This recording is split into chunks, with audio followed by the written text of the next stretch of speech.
Abdullah bin Zubair berusaha semampunya untuk membuat bangunan Ka'bah seindah mungkin. Al-Mas'udi menguraikan tentang usaha Abdullah bin Zubair sebagai berikut. Abdullah bin Zubair mendatangkan batu-batu berwarna dari San'a yang dahulu digunakan Abraha untuk membangun gereja San'a. Selain itu, ia juga membawa 3 tiang penuh warna dengan ukiran Sandurusi, hingga orang-orang yang melihatnya akan menyangka bahwa tiang itu terbuat dari emas. Saksikan dan dengarkan kisahnya.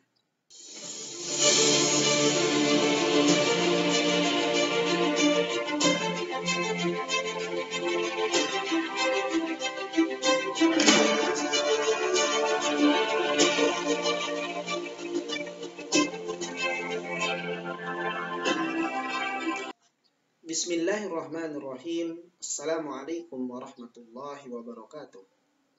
Alhamdulillahi rabbil alamin. Wassalatu wassalamu ala asrafil anbiya'i wal mursalin Sayyidina Muhammadin wa ala alihi wa sahbihi ajma'in, amma ba'du. Kali ini kita akan melanjutkan kisah daripada sejarah Ka'bah, kisah rumah suci yang tak lapuk dimakan zaman. Di bagian ini kita akan membahas tentang bagian yang ke-16, Abdullah bin Zubair merekonstruksi Ka'bah. Yang pertama, hancurnya Ka'bah.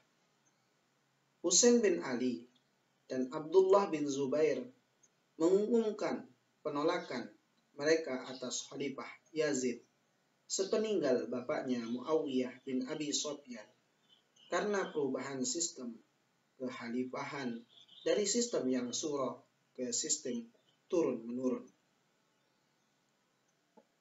Khalifah Yazid kemudian memerintahkan gubernurnya di Madinah untuk mengambil baiat dari Husain bin Zubair karena keduanya adalah tokoh terkemuka kaum muslimin ketika itu.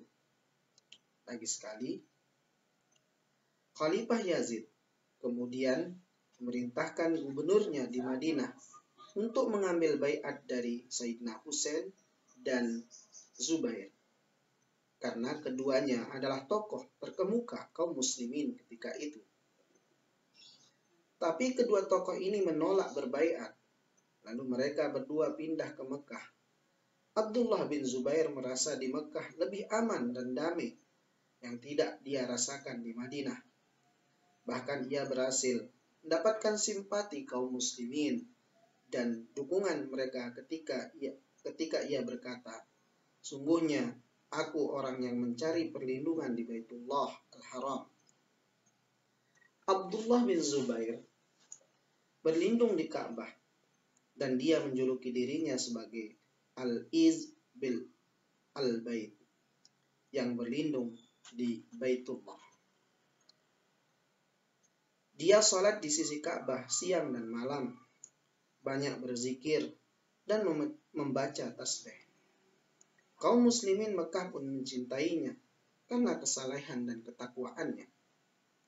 Keberadaan Abdullah bin Zubair di Ka'bah memberinya kesempatan untuk berkumpul bersama kaum muslimin yang datang ke Ka'bah. Disitulah Abdullah bin Zubair menyebarkan paham politiknya kepada kaum muslimin dan membangkitkan pada diri mereka rasa marah kepada Khalifah Yazid bin Muawiyah. Gerakan Abdullah bin Zubair semakin pesat. Khalifah Bani Umayyah Yazid bin Muawiyah memandang perlu untuk mengambil tindakan tegas. Maka ia memutuskan untuk mengirim pasukan yang dipimpin oleh Husain bin Namir untuk menyerang Ka'bah dan mengalahkan Abdullah bin Zubair. Abdullah bin Zubair dan para pendukungnya berlindung di Ka'bah setelah mereka memperketat pengawasan jalan masuk ke Mekah. Seluruh kaum muslimin menampakkan kemarahan mereka atas kedatangan pasukan Bani Umayyah ke Ka'bah dan Mekah. pasukan ini lalu mengepung Abdullah bin Zubair di Ka'bah, lalu menyerang dengan ketapel raksasa yang menghancurkan beberapa sisi Ka'bah. Setelah itu, menyerangnya dengan bola api dan membakar beberapa sisi Ka'bah. Bani Umayyah menyebarkan isu bahwa Abdullah bin Zubair adalah orang yang bertanggung jawab atas apa yang menimpa Ka'bah. Pada saat yang sama, Abdullah bin Zubair dan para pengikutnya menuding bahwa pasukan Umayyah lah yang bertanggung jawab. Tentang hal ini, para ahli sejarah berbeda pandangan tentang siapa yang harus disalahkan. Bahkan dari mereka, para ulama ternyata tawakuf atas hal seperti ini. Di antara sejarawan yang berpendapat bahwa tanggung jawab adalah penduduk tentara Syam adalah Al-Mas'udi. Dia berkata bahwa antara tentara pasukan Syam adalah penyebab rusaknya, terbakarnya Ka'bah. Dia menjelaskan, batu-batu dari lontar raksasa silih berganti menghujangi Ka'bah. Lalu setelah itu, batu-batu itu membawa api, minyak, robekan-robekan kain, dan bahan bakar lainnya, sehingga merusak dan menghanguskan bangunan Ka'bah. Pendapat yang sama juga diungkapkan oleh Al-Yaqubi, Ibnu Asakir, dan Ibnu Toba. Ada pula sejarawan yang menyalahkan pasukan Abdullah bin Zubair. Di antara mereka adalah At-Tabari. Dia meriwayatkan bahwa pasukan Abdullah bin Zubair menyalakan api yang berterbangan akibat tiupan angin. Api itu kemudian membakar kain Ka'bah dan kayu di Ka'bah. Sejarawan Al-Baladazuri menuduh para pengikut Abdullah bin Zubair lah yang telah menyebabkan kerusakan Ka'bah. Kedua sejarawan ini sebenarnya hanya menuduh bahwa pasukan Abdullah bin Zubair penyebab terbakarnya Ka'bah. Adapun kerusakan bangunan Ka'bah adalah akibat serangan batu dari pasukan Syam. Sebagian ahli sejarah lain mengambil posisi netral, di antaranya Ibnu Atsir, yang menyebutkan dua riwayat tentang terbakarnya Ka'bah. Yang pertama, dia berkata bahwa sebagian orang berpendapat bahwa sebab terbakarnya Ka'bah adalah lemparan batu dari pasukan Syam. Sebagian lain menganggap bahwa Ka'bah terbakar karena api yang dinyalakan oleh pengikut Abdullah bin Zubair di sekitar Ka'bah. Lalu, kobarannya berterbangan akibat tiupan angin dan membakar kain Ka'bah. Tapi dia lebih condong ke pendapat yang pertama. Ibnu Katsir meriwayatkan 3 riwayat tanpa menguatkan salah satunya. Pertama, Ibnu Katsir berkata, pada hari Sabtu tanggal 3 Rabiul Awal tahun 64 Hijriah, pasukan Syam memasang pelontar-pelontar di sekitar Ka'bah, lalu melemparinya dengan api. Maka dinding Ka'bah terbakar. Ada juga yang menyebutkan bahwa Ka'bah terbakar karena orang-orang yang ada di masjid menyalakan api di sekeliling Ka'bah. Lalu api itu membakar kayu dan atap Ka'bah. Ada juga yang berpendapat bahwa yaitu Ka'bah terbakar karena Abdullah bin Zubair mendengar suara takbir di sebagian gunung Mekah pada malam yang gelap gulita. Ia mengira bahwa suara itu berasal dari pasukan Syam, maka ia mengangkat api dengan menggunakan tombak untuk melihat siapa orang-orang yang akan di atas gunung itu. Ia menggantungkan tombak itu di kain Ka'bah yang menyebabkan kain Ka'bah dan kayunya terbakar. Rukun Ka'bah hangus dan terjadi kerusakan di 3 tempat. Adapun sejarawan Al-Umari tidak menyalahkan keduanya, baik Abdullah bin Zubair maupun pemimpin pasukan Syam. Ia berkata bahwa sebab terbakarnya Ka'bah adalah karena seorang wanita ingin menerangi Ka'bah dengan api. Lalu api itu berterbangan ke kain Ka'bah dan membakarnya. Sejarah telah mencatat untuk kita riwayat Abdullah bin Zubair tentang terbakarnya Ka'bah. Menurut Ibnu Qutaibah, ketika Husain bin Namir meminta kepada Abdullah bin Zubair setelah kematian Yazid bin Muawiyah agar mengizinkan pasukan Syam tawaf di Ka'bah, ia berkata, bukankah kalian hanya menyisakan sebongkah tanah dari bangunan Ka'bah? Artinya, pelontar-pelontar yang diarahkan ke Ka'bah pada masa kekuasaan Yazid bin Muawiyah di Syam setelah mengenai sisi Ka'bah dan merusaknya. Maka sejatinya batu-batu yang berasal dari pelontar-pelontar raksasa itulah yang menyebabkan kerusakan dan kebakaran Ka'bah. Itulah sejarah kerusakan Ka'bah yang berbagai sejarawan berbeda pandangan. Selanjutnya kita akan berbicara tentang Abdullah bin Zubair di dalam bab ke-15 ini, yaitu bab yang ke-16. Setelah meninggalnya Khalifah Yazid bin Muawiyah, panglima pasukan Umayyah, Husain bin Namir beserta pasukannya kembali ke Syam. Mereka meninggalkan sebagian besar bangunan Ka'bah yang telah hancur. Maka tugas membangun kembali Ka'bah adalah di pundak Abdullah bin Zubair yang telah memproklamirkan diri sebagai Khalifah Hijaz ketika itu. Sisa bangunan Ka'bah yang masih baik turut dihancurkan agar dibangun kembali dari awal. Hal ini membawa manfaat dan mudarat sekaligus. Karena itu, kaum muslimin sangat marah pada pasukan Syam yang telah merusak bangunan Ka'bah dan menodai kehormatannya dan melempari batu. Mereka memuji Abdullah bin Zubair yang berinisiatif membangun kembali Ka'bah. Ibnu Athir meriwayatkan ketika Ka'bah terbakar akibat serangan pasukan Syam terhadap Abdullah bin Zubair pada masa kekuasaan Yazid bin Muawiyah, Abdullah bin Zubair membiarkannya sebagai aib penduduk Syam. Kemudian Abdullah bin Zubair membangun kembali Ka'bah, tetapi sebagian kaum muslimin tidak ridho karena Abdullah bin Zubair membuat beberapa perubahan bangunan pada Ka'bah. Dalam rencana membangun kembali Ka'bah, Abdullah bin Zubair menghadapi kesulitan besar.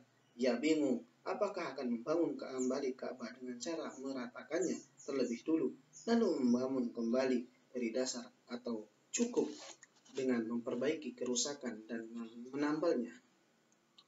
Al-Umari meriwayatkan tentang dialog Abdullah bin Zubair dengan para sahabatnya.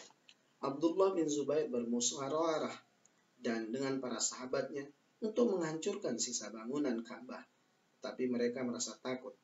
Sebagian mereka ada yang berkata, cukup kita perbaiki saja tanpa menghancurkannya. Abdullah bin Zubair menjawab, tidak ada seorang pun dari kalian yang rela rumahnya terbakar kecuali diperbaiki dengan sempurna. Maka dia menghancurkannya sampai ke pondasi. Kemudian ia menyuruh kaum muslimin untuk menggali lebih dalam. Ketika mereka menggerakkan batu pondasi, tiba-tiba mereka melihat api yang terbongkar, berkobar sehingga mereka merasa takut. Maka Ka'bah pun dibangun di atas pondasi Nabi Ibrahim alaihissalam. Tatkala bangunan Ka'bah selesai dibangun, Abdullah bin Zubair membuat pintunya rata dengan tanah dan menambah pintu belakang dan masukkan hijr Ismail ke dalam. Abdullah bin Zubair berusaha semampunya untuk membuat bangunan Ka'bah seindah mungkin.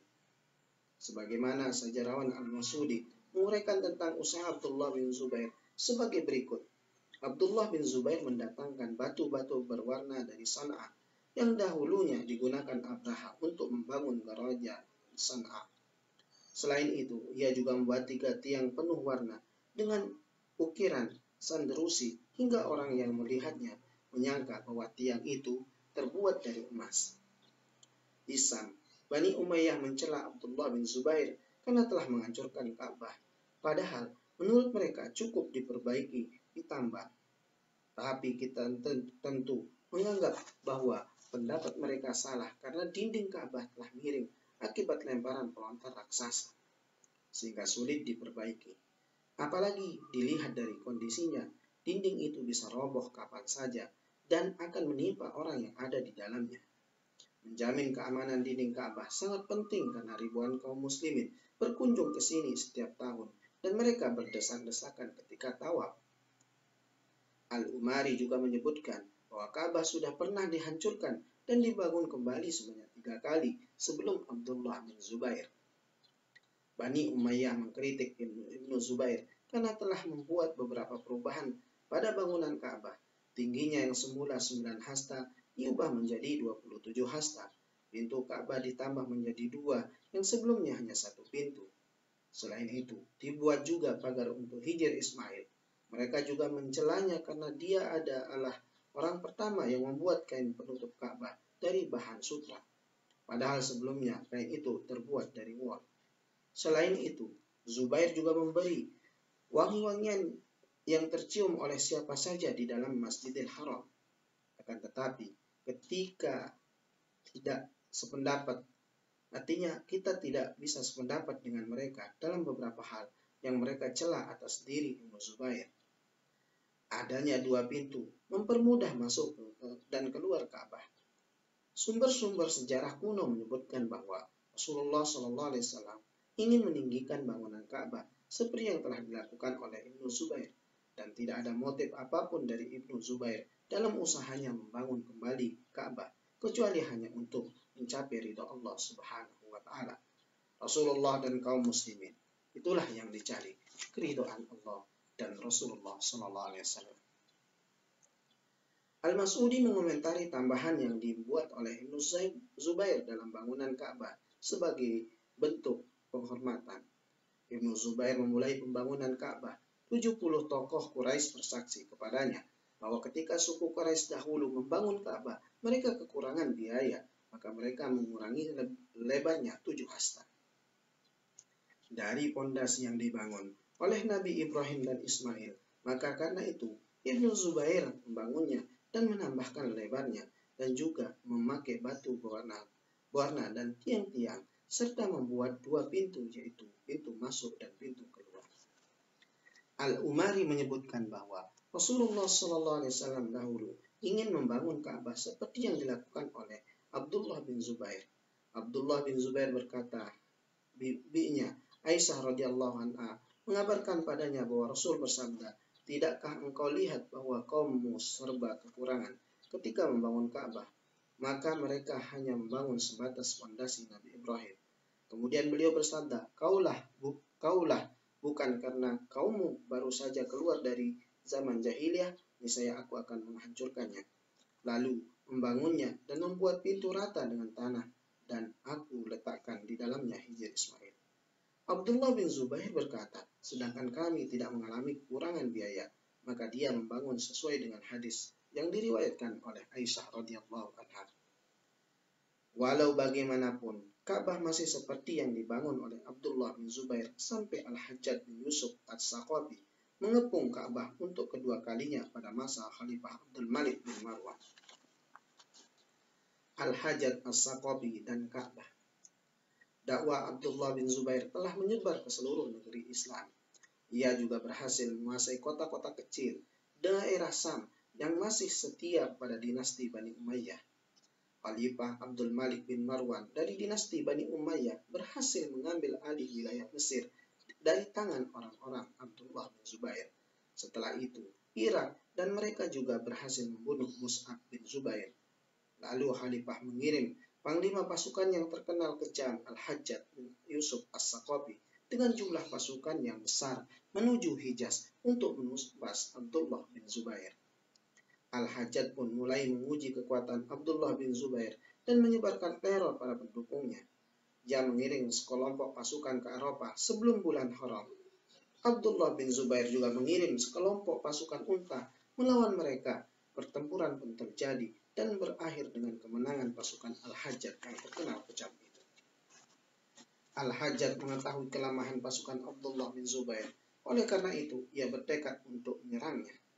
Ia mengirim surat kepada Khalifah Abdul Malik bin Marwan meminta izin untuk menyerang Abdullah bin Zubair dan mengepung Ka'bah. Ia juga memberitahu tentang kelemahan pasukan Abdullah bin Zubair sekaligus meminta bala bantuan kepadanya. Ketika surat Al-Hajjaj sampai ke tangan sang khalifah, ia dan semua yang ada di istana bertakbir. Lalu khalifah mengirim surat kepada Tariq bin Amru dan memerintahkan beserta pasukannya menyusul Al-Hajjaj. Ia berangkat dengan 5.000 pasukan ke Hijaz dan bergabung dengan Al-Hajjaj. Kedua pimpinan itu bergerak menuju Mekah. Mereka tiba pada bulan Zulqa'dah tahun 72 Hijriah. Pada bulan itu, kaum muslimin bersiap-siap menunaikan ibadah haji. Al-Hajjaj dan pasukannya berhenti daerah Bir Maimun. Al-Hajjaj turut melaksanakan ibadah haji bersama kaum muslimin, tetapi ia tidak bisa melakukan tawaf dan sa'i karena tidak diizinkan oleh pasukan Abdullah bin Zubair. Itu sama seperti halnya pasukan Abdullah bin Zubair yang tidak bisa melakukan ibadah haji sampai ketika musim haji dan berakhir mulailah pasukan Al-Hajjaj melempari Ka'bah dengan batu. Pada saat itu, Abdullah bin Umar mengirim surat kepada Al-Hajjaj As-Saqafi melarangnya melempar Ka'bah dengan batu. Ia berkata, "Bertakwalah kepada Allah, janganlah melempari orang-orang dengan batu karena engkau saat ini adalah di bulan haram di tanah haram. Orang-orang datang dari seluruh penjuru bumi untuk melaksanakan ibadah haji dan mendapatkan kebaikan. Sementara pelontar-pelontar telah menghalangi orang tawaf. Berhentilah melempar sampai mereka menyelesaikan kewajiban mereka di Mekah." Maka Al-Hajjaj memutuskan untuk menunggu sampai orang-orang selesai melaksanakan ibadah haji mereka. Setelah musim haji berakhir, Al-Hajjaj menyeru kepada semua orang untuk kembali ke negeri mereka masing-masing demi keselamatan mereka dari lemparan batu pasukannya yang ditunjukkan kepada Abdullah bin Zubair. Setelah itu, Al-Hajjaj mulai melaksanakan janjinya. Saat itu adalah musim dingin. Langit dipenuhi kilat dan guntur. Suatu kali ada kilat yang menyambar pasukan Al-Hajjaj dan membunuh sebagian besar mereka. Pasukan Sam mulai dilanda ketakutan karena mereka menganggap bahwa petir itu adalah kemarahan Allah Subhanahu wa Ta'ala akibat menodai kehormatan Baitul Haram. Maka mereka berhenti melempari Ka'bah.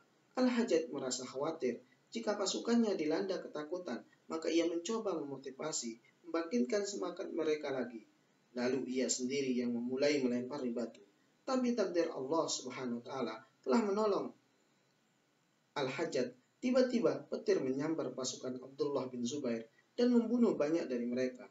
Maka Al-Hajjaj berkata kepada pasukannya, "Tidaklah kalian lihat bahwa mereka terkena petir, kamulah yang berada di atas ketaatan, sementara mereka tidak."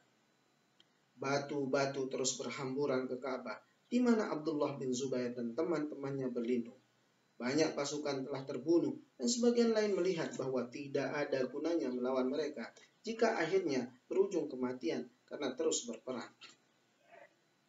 Maka mereka keluar menemui Al-Hajjaj dan meminta jaminan keamanan. Al-Hajjaj mengabulkan permintaan mereka sekaligus memotivasi pasukannya untuk meneruskan peperangan. Abdullah bin Zubair terus bertahan dari serangan pasukan Bani Umayyah, tetapi tiba-tiba batu mengenai kepalanya.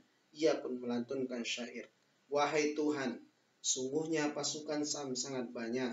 Mereka telah menyobek tirai hijab Baitullah. Wahai Tuhan, sungguh aku lemah dan tertindas. Kirimlah pasukan dari sisimu untuk menolongku."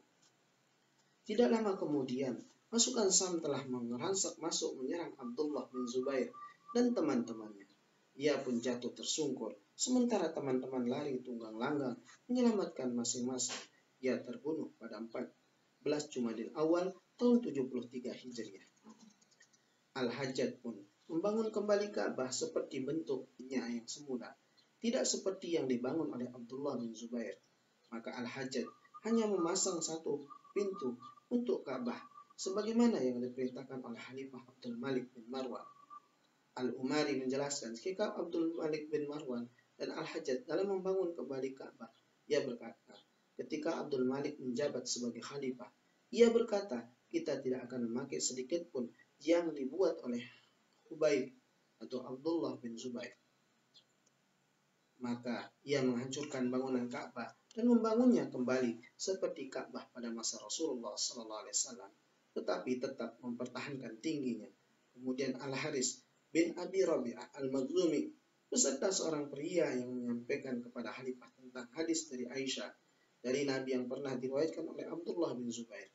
Maka Khalifah menyesal dan menggaris-garis tanah dengan tongkat yang ia pegang dan berkata, "Alangkah senangnya jika kami dulu membiarkan dan apa yang telah ia Abdullah bin Zubair lakukan terhadapnya." Pada masa Abdul Malik bin Marwan, Al-Hajjaj bertanggung jawab terhadap pembangunan kembali Ka'bah. Ini adalah bangunan Ka'bah kelima yang ada sampai sekarang, masa Al-Umari. Al-Hajjaj hanya menghancurkan tambahan yang dibuat oleh Abdullah bin Zubair. Ia pun mengembalikan kedua rukun seperti semula dan menutup pintu belakang yang dibuat oleh Abdullah bin Zubair. Pintu ini masih tertutup sampai sekarang. Al-Hajjaj juga menjadikan tinggi Hijr Ismail kurang dari 7 hasta. Tandanya adalah di dalam Hijr Ismail itu ada 2 batu marmer berukir yang saling berhadapan, kedua sisinya terlihat seperti wajah Ka'bah. Di sanalah berada pintu Ka'bah setinggi 24 hasta. Abdul Malik membangun Masjid Qubah As-Sahara. Ketika itu, Abdullah bin Zubair menjadikan Hijaz sebagai pusat kegiatan politik dan kehalifahannya. Kaum muslimin pada musim haji berdatangan ke Ka'bah untuk melaksanakan haji dan umrah. Mereka bertemu dengan Abdullah bin Zubair tidak akan menempatinya kecuali sedang sholat atau tawaf di Ka'bah. Kesuhutan, ketakwaan, dan kesalehan telah menarik simpati kaum muslimin. Berusaha membandingkan keadaan dengan penampilan para raja Bani Umayyah yang penuh dengan kemewahan. Kesempatan ini digunakan oleh Abdullah bin Zubair untuk menyebarkan dakwahnya kepada mereka, mengajak mereka untuk mendukung gerakannya. Saat para jamaah haji kembali ke daerah mereka, menceritakan apa yang mereka saksikan karena keadaan Abdullah bin Zubair, sembari menyebut berbagai kelebihan dan akhlaknya. Hal ini menyebabkan dakwah Abdullah bin Zubair menyebar ke seluruh penjuru negeri Muslim. Abdullah bin Zubair berlindung di Ka'bah dan menyebut dirinya sebagai Al-Aizul Bait. Julukan ini menimbulkan simpati kaum muslimin yang terus bertambah. Terlebih, penguasa Bani Umayyah berani menyerang Mekah dan mengepung Ka'bah serta melempari Abdullah bin Zubair dengan pelontar raksasa. Pembelaan Abdullah bin Zubair terhadap Ka'bah secara mati-matian itu membuat kaum muslimin secara bergelombang dan datang menyatakan kesetiaan akan membantu Abdullah bin Zubair melawan pasukan Bani Umayyah apabila mereka menyerang Ka'bah lagi. Datanglah kaum Khawarij Azarwiqah yang mendukungnya, lalu Muhtar bin Abi Saqafi, pemimpin Syiah di Irak. Bahkan Raja Habasah mengirim sekelompok pasukan untuk mempertahankan Ka'bah. Sebagaimana kaum muslimin ketika datang ke Ka'bah untuk menunaikan ibadah haji dan umrah, menyimak pandangan-pandangan Abdullah bin Zubair, lalu mereka menyatakan dukungan dan bergabung dengan gerakannya, serta tidak kembali ke negeri mereka. Bahkan banyak di antara penduduk Syam yang pura-pura menunaikan ibadah haji, tapi tujuan mereka adalah bergabung dengan Abdullah bin Zubair. Abdul Malik menyadari akan bahaya menetapnya Abdullah bin Zubair di Mekah, di sisi Ka'bah, maka ia berusaha memalingkan kaum muslimin agar tidak pergi ke Mekah dan bertemu dengan Abdullah bin Zubair. Tetapi dia tidak mampu mencegah mereka untuk menaikkan ibadah haji sebagai rukun Islam yang kelima. Dia pun mulai berpikir keras mencari jalan keluar sehingga ia mendapat sebuah ide, yaitu membangun Masjid Qubah As-Sahara. Abdul Malik membangun Qubah As-Sahara di lingkungan Baitul Maqdis dan menyerukan kaum muslimin untuk melaksanakan haji di sini serta melarang mereka pergi ke Ka'bah di Mekah. Sejarawan Al-Yaqubi menjelaskan sejarah peristiwa ini sangat sebagai berikut. Abdul Malik melarang penduduk Syam untuk berhaji karena Abdullah bin Zubair akan mengambil sumpah setia mereka di sana. Karena itu, Abdul Malik melarang mereka pergi ke Mekah.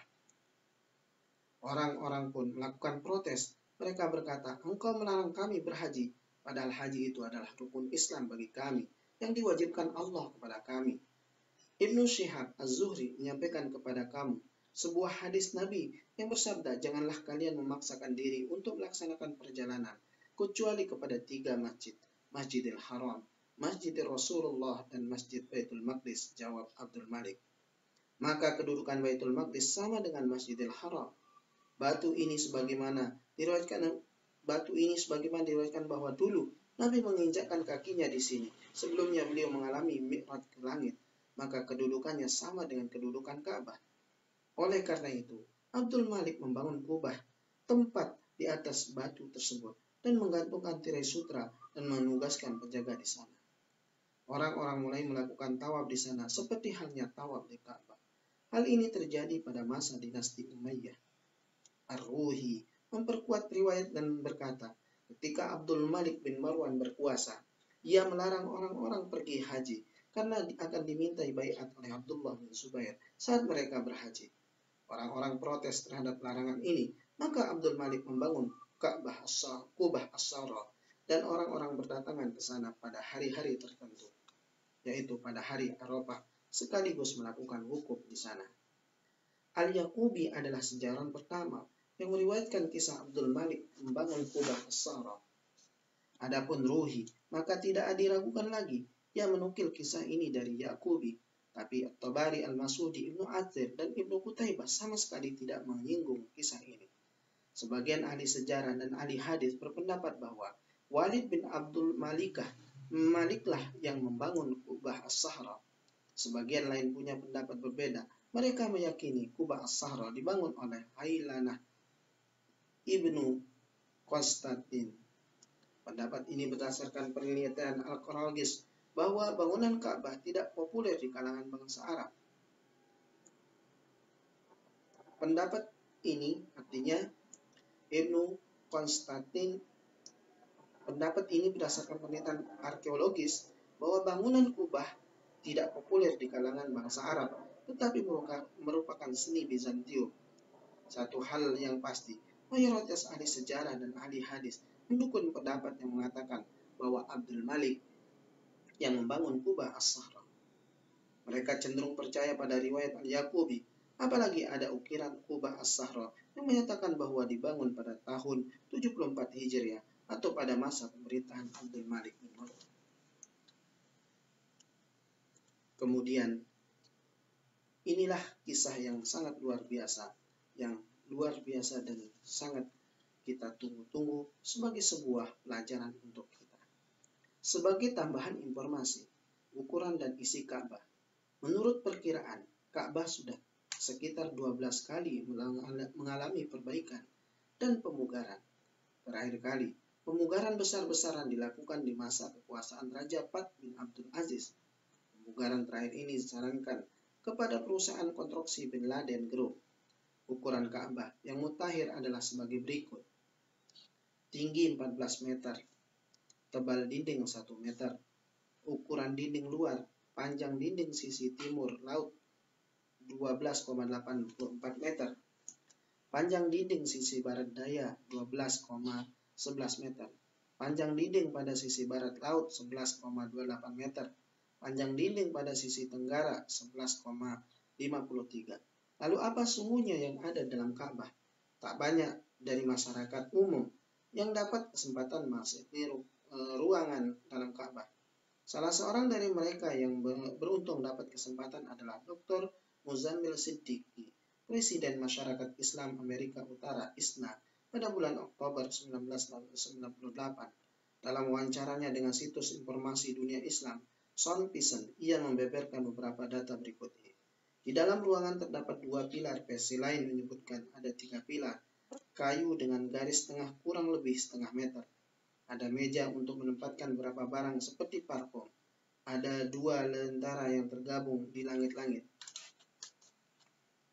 Kemudian tidak ada lampu listrik sebagai penerangan. Ruangan di dalamnya menampung sekitar 50 orang. Lantai dan dindingnya berlapis marmer. Tak berjendela, hanya ada 1 pintu. Bagian atas dinding dalam tertutup semacam tirai, dihiasi tulisan 2 kalimat syahadat. Ada beberapa informasi berbeda dibandingkan dengan keterangan Dr. Muzammil soal lantai dan dinding Ka'bah. Misalnya, menurut keterangan pemegang kunci Ka'bah, Syekh Abdul Qadir bin Toha Al-Saibi, lantai Ka'bah berlapis granit warna putih. Demikian juga, sebagian dindingnya tirai atau hijab bagian atas dinding berwarna hijau. Di dalamnya juga ada perhiasan emas dan pintu tobat yang terbuat dari emas. Pintu ini menunjuk bagian atap Ka'bah. Lalu di salah satu sisi lantai terdapat sebuah ubin berwarna gelap yang dulunya merupakan tempat Nabi Muhammad SAW meletakkan kepalanya ketika berbaring melepas keletihan. Sedangkan lentera itu sejak zaman Kesultanan Ottoman terbuat dari kombinasi tembaga, perak, dan gelas dihiasi ayat-ayat Al-Quran. Inilah informasi tambahan yang dihimpun oleh penulis atau yang dihimpun oleh penerbit buku sejarah Ka'bah ini. Itulah penjelasan kita terkait tentang bagian ke-16 ini daripada sejarah Ka'bah yang sangat fenomenal, yaitu bagaimana Abdullah bin Zubair merekonstruksi Ka'bah. Terima kasih. Assalamualaikum warahmatullahi wabarakatuh.